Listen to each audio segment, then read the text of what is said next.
बिस्मिल्लाहिर्रहमानिर्रहीम। अस्सलाम वालेकुम। कैसे हैं आप सब लोग। आज हम बना रहे हैं बहुत ही मज़ेदार और हेल्दी सी हमस।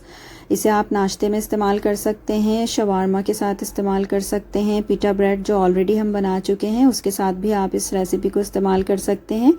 इस रेसिपी को बनाने के लिए चने हम भिगो देंगे रात भर के लिए। ओवरनाइट भिगोने के बाद सुबह इन्हें हमें बॉईल करना है और बॉईल करते वक्त आप थोड़ा सा इसमें नमक शामिल कर सकते हैं अगर चाहें तो। और बॉईल होने के बाद आप अपनी मर्ज़ी से जितने चाहें ये चने ले सकते हैं। तो मैं इस रेसिपी को सिर्फ 1 कप बॉइल्ड चिकपीस के साथ बना रही हूँ। काफ़ी सारी बन जाती है ये। तो मैंने सबसे पहले चॉपर में 1 कप के करीब चने ले लिए हैं।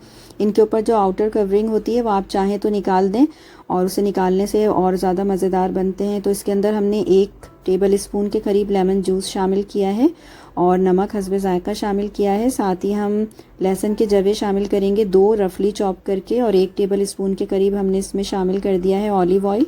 इसके बाद हम इसे थोड़ा सा चॉप कर लेंगे, ये इस तरह से हो जाएगा। तो इसके अंदर हम ताहिनी पेस्ट इस्तेमाल करेंगे 2 टेबल स्पून के करीब। ये बहुत आसानी से मिल जाता है, अगर ये आपको मिल जाए तो आप इसे इसमें ज़रूर शामिल कीजिएगा।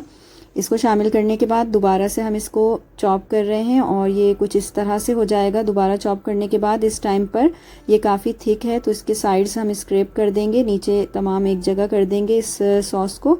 और इसके बाद हम इसके अंदर थोड़ा सा जो चने उबालते वक्त पानी होता है वही शामिल करेंगे। तकरीबन मैंने 2 टेबल स्पून के करीब शामिल किया है और ये फिर इस तरह से इस कंसिस्टेंसी में आ गई है। इसे मैंने डिश आउट कर लिया है और ऊपर मैंने इसके ऑलिव ऑयल थोड़ा सा ऐड कर दिया है। और इसके बाद हम थोड़े से बॉइल्ड चिकपीस इसके ऊपर शामिल करेंगे गार्निश के लिए, और साथ ही थोड़ा सा सुमक पाउडर और ज़ीरा पाउडर शामिल करेंगे।